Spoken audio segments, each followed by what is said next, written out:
আজকে তোমাদের শেয়ার করবো আমি আরতি করা। আমি প্রথমে আরতি করছি প্রদীপ দিয়ে আরতি করার পরে আমি এখন আরতি করব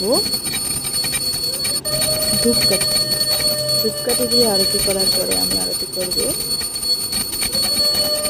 আর এক রকমের ধূপ দিয়ে আরতি করার পরে আমি আরতি করব ধুনো দিয়ে, ধূপকুচি দিয়ে আরতি করার পরে আমি করব কর্পূর দিয়ে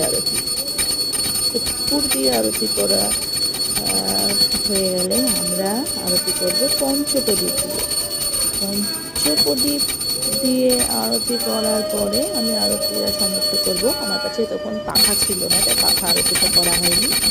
আর মহাদেবকে শঙ্খ দিয়ে আরতি করা হয় না। আর বলছিলাম লাস্টে আমি জল ঢেলে আমি আমার পুজো শেষ করলাম।